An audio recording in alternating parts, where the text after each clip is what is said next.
नमस्कार दोस्तों, हमारे YouTube चैनल सनातन धर्म में आपका हार्दिक स्वागत है। आज हम जानेंगे हिंदू धर्म में माया के बारे में। इसी के साथ आगे बढ़ते हैं। माया या भ्रम शब्द का प्रयोग एक से अधिक अर्थों में होता है। ऐसा प्रतीत होता है कि विचार में परिवर्तन के साथ शब्द का अर्थ बदलता गया। जब हम किसी चकित कर देने वाली घटना को देखते हैं तो उसे ईश्वर की माया कह देते हैं। यह माया का अर्थ शक्ति है। व्यक्ति अपनी चतुराई से वस्तु को विपरीत रूप में दिखाता है, यथार्थ के अभाव में भी उन्हें दिखा देता है। यह उसकी माया है। यहाँ का अर्थ मिथ्या ज्ञान या ऐसे ज्ञान का विषय है। मिथ्या ज्ञान दो प्रकार का है, भ्रम और मतिभ्रम। भ्रम में ज्ञान का विषय विद्यमान है परंतु वास्तविक रूप में दिखाता नहीं। मतिभ्रम में बाहर कुछ होता ही नहीं, हम कल्पना को प्रत्यक्ष ज्ञान समझ लेते हैं। हम में से हर एक कभी न कभी भ्रम या मतिभ्रम का शिकार होता है।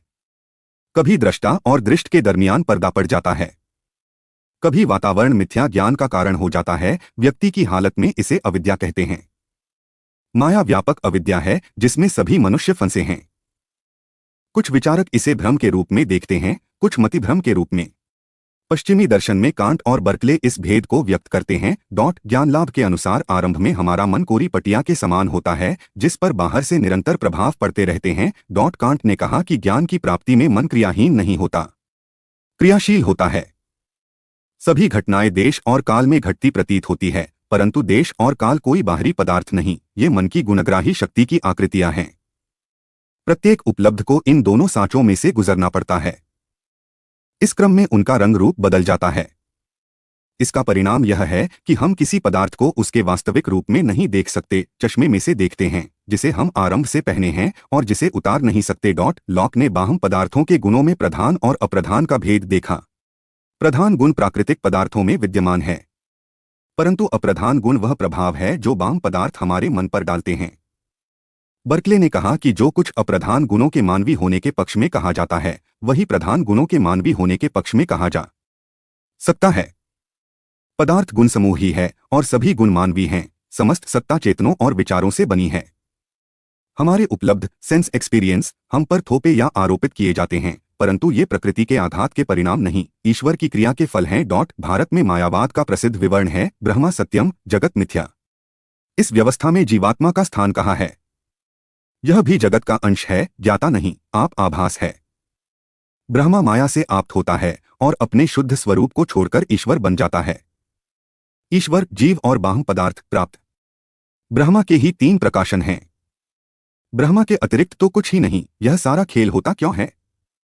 एक विचार के अनुसार माया भी अपनी दिल्लगी के लिए खेल खेलता है, दूसरे विचार के अनुसार माया एक पर्दा है जो शुद्ध ब्रह्मा को ढक देती है। पहले विचार के अनुसार माया ब्रह्मा की शक्ति है, दूसरे के अनुसार उसकी अशक्ति की प्रतीक है। सामान्य विचार के अनुसार मायावाद का सिद्धांत उपनिषदों, ब्रह्मसूत्रों और भगवद गीता में प्रतिपादित है। इसका प्रसार प्रमुख रूप से शंकराचार्य ने किया। उपनिषदों में मायावाद का स्पष्ट वर्णन नहीं। माया शब्द भी एक दो बार ही प्रयुक्त हुआ है।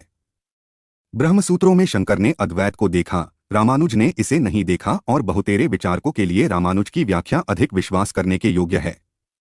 भगवद्गीता दार्शनिक कविता है, दर्शन नहीं। शंकर की स्थिति प्राय भाष्यकार की है। मायावाद के समर्थन में गौड़पाद की कारिकाओं का स्थान विशेष महत्व का है। इस पर कुछ विचार करें। गौड़पाद कारिकाओं के आरंभ में ही कहता है, स्वप्न में जो कुछ दिखाई देता है वह शरीर के अंदर ही स्थित होता है, वहां उसके लिए पर्याप्त स्थान नहीं। स्वप्न देखने वाला स्वप्न में दूर के स्थानों में जाकर दृश्य देखता है परंतु जो काल इसमें लगता है वह उन स्थानों में पहुंचने के लिए पर्याप्त नहीं और जागने पर वह वहां विद्यमान नहीं होता। देश के संकोच के कारण हमें मानना पड़ता है कि स्वप्न में देखे हुए पदार्थ वस्तुगत अस्तित्व नहीं रखते। काल का संकोच भी बताता है कि स्वप्न के दृश्य वास्तविक नहीं। इसके बाद गौड़पाद कहता है कि स्वप्न और जागृत अवस्थाओं में कोई भेद नहीं, दोनों एक समान अस्थिर हैं। वर्तमान प्रतीति से पूर्व का अभाव स्वीकृत है, इसके पीछे आने वाले अनुभव का भाव अभी हुआ नहीं। जो आदि और अंत में नहीं है वह वर्तमान में भी वैसा ही है। जिस प्रकार स्वप्न और माया देखे जाते हैं, जैसे गंधर्वनगर दिखता है, उसी तरह पंडितों ने वेदांत में इस जगत को देखा है। गौड़पाद के तर्क में दो भाग हैं। स्वप्न के दृश्य मिथ्या हैं क्योंकि उनके लिए पर्याप्त देश और काल विद्यमान नहीं। स्वप्न तथा जागरण अवस्थाओं में मौलिक भेद नहीं। स्वप्न में देश और काल को अपर्याप्त कहने में गौड़पाद जागरण के अनुभव को मापक और कसौटी मान रहा है। उसकी यह प्रतिज्ञा कि स्वप्न और जागरण में कोई मौलिक भेद नहीं, इससे खंडित हो जाती है। जागरण और स्वप्न में कई मौलिक भेद हैं। जागरण का अनुभव मूल है, स्वप्न का अनुभव उसकी नकल है।